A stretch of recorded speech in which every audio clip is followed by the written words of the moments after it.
Hello friends, आप सबका हार्दिक हार्दिक अभिनंदन है हमारे इस चैनल पर। तो आज हम लोग सरदार वल्लभ भाई पटेल, जो कि डॉक्टर राधा कृष्ण द्वारा इसका रचना किया गया है, आज इस पाठ का एक तरह से कहा जाए तो प्रश्नों का उत्तर हम लोग आज देखने वाले हैं। तो चलिए उन प्रश्नों को देखा जाए जो कि आपके अभ्यास पुस्तिका में दिया हुआ है। अगर इस चैनल पर अगर आप फर्स्ट टाइम आए हैं तो चैनल को सब्सक्राइब कीजिएगा और बगल में ही बेल आइकन का बटन है, उसको प्रेस कर दीजिएगा ताकि कोई भी नोटिफिकेशन आप तक सबसे पहले पहुंच सके। चलिए देखते हैं। निम्नलिखित प्रश्नों के सही उत्तर चयन करना है आपको। सरदार वल्लभ भाई पटेल पाठ के लेखक कौन है? तो डॉक्टर राधा कृष्णन। आज चारों ओर किसकी काफ़ी चर्चा रहती है? तो भ्रष्टाचार की।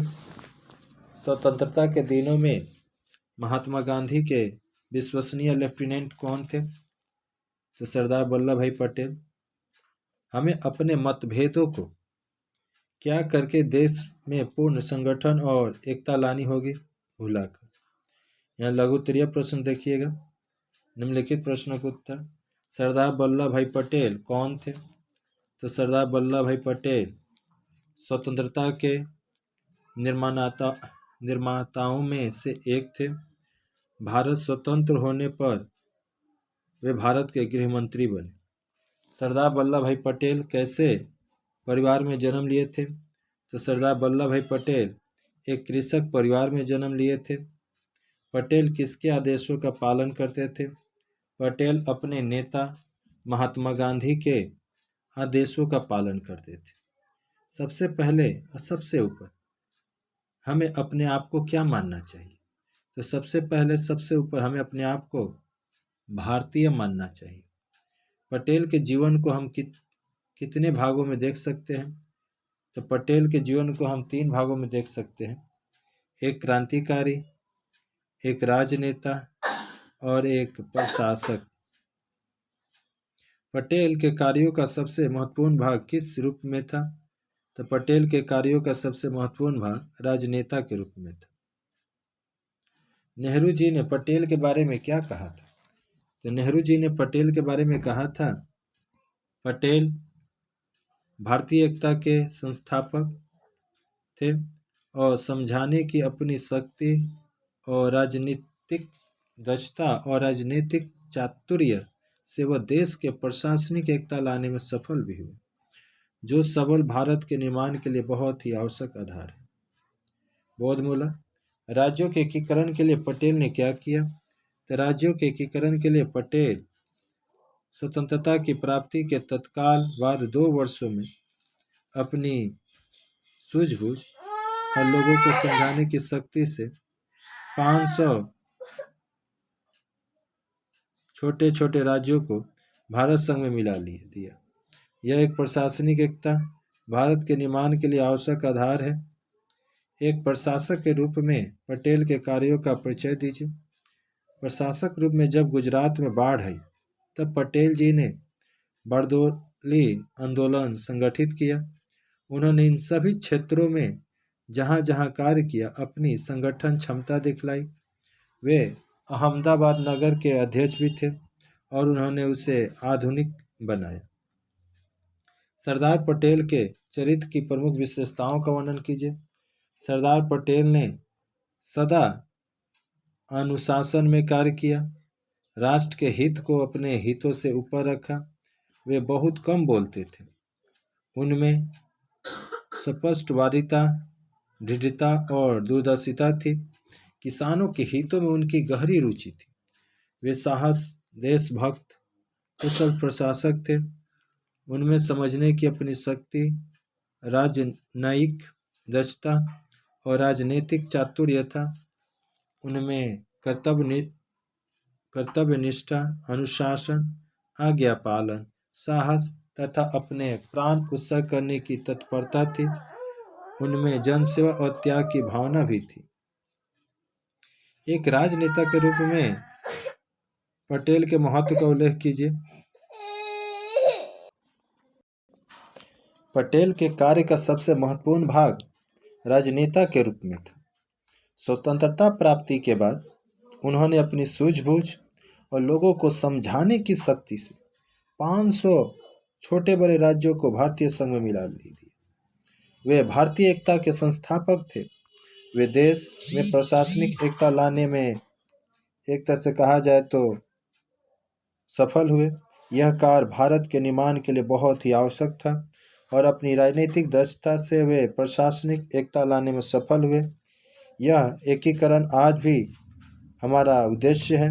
पटेल का यह उपलब्धि ऐतिहासिक उपलब्धि। 5 नंबर निर्देशानुसार उत्तर दीजिए। यह वह कार्य है जो आज भी किया जाना श्रेष्ठ है। तो प्रस्तुत पंक्ति के लेखक का नाम क्या है? तो प्रस्तुत पंक्ति के लेखक का नाम डॉक्टर राधा कृष्णन है। कौन सा कार्य किया जाना श्रेष्ठ है? स्पष्ट कीजिए। तो सरदार पटेल महात्मा गांधी के नेतृत्व में जो आंदोलन चलाए वे संबंधित स्थानीय लोगों को एकत्रित करने के उद्देश्य से चलाए जाते थे ताकि वे संगठित हो सके और उनका उद्देश्य एक हो सके, जिससे वे जाति संप्रदाय के भेदभावों को भुलाकर एक होकर कार्य करें। यही कार्य है जो आज भी किया जाना शेष है। यह एक ऐसा एकीकरण है जो आज भी हमारा उद्देश्य है। यह पंक्ति किस पाठ से उद्धृत है? तो यह पंक्ति सरदार वल्लभ भाई पटेल पाठ से उद्धृत है। एकीकरण का क्या तात्पर्य है? तो एकीकरण का तात्पर्य है भारत के सभी राज्यों को एक में मिलाकर भारतीय संघ में सम्मिलित करना। पटेल ने 500 राज्यों का एकीकरण कर भारतीय संघ में सम्मिलित किया। हमारा उद्देश्य क्या और उद्देश्य कैसे पूर्ण हो? हमारा उद्देश्य है राज्यों का जो एकीकरण सरदार वल्लभ भाई पटेल ने आरंभ में किया वह तब तक जारी रहना चाहिए जब तक हम सब अनुभव न करें कि हम एक राष्ट्र। सार्वजनिक जीवन में जाति और धर्म को नहीं आने देना चाहिए। देश के हित के लिए समझना चाहिए हम सब भारतीय। यह हमारी हार्दिक आशा है कि देश को एक प्रकार का दिशा मिले। यह किसका कथन है? तो ये कथन डॉक्टर राधा कृष्णन का है। वक्ता देश को कैसी दिशा मिलने की आशा प्रकट करता है? तो भारत के लोगों के जीवन को ऊपर उठाना और अपने देश के युवा युवतियों को सही दृष्टिकोण प्रदान करना ही अपने पड़ोसियों से गहरा संबंध बनाना वक्ता का मूल उद्देश्य है और इसी प्रकार दिशा मिलने की आशा वह प्रकट करता है।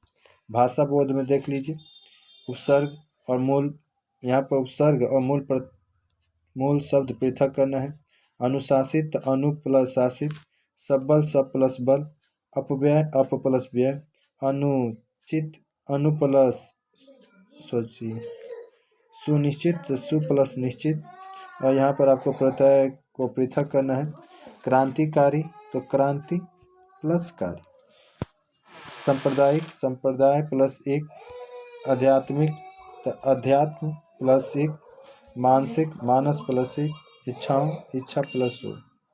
विलोम शब्द भिन्न अभिन्न, अनुकूल प्रतिकूल, एकता अनेकता, धर्म अधर्म, उत्थान पतन, नैतिक अनैतिक। और यहाँ पर आपको शब्दों का प्रयोग में है। एकीकरण देश के विकास के लिए एकीकरण आवश्यक है। बेरोजगारी देश में बेरोजगारी बढ़ रही है। भेदभाव को दूर कर हमें देश की उन्नति करनी चाहिए। अप्राकृतिक मेल स्थायी नहीं होता।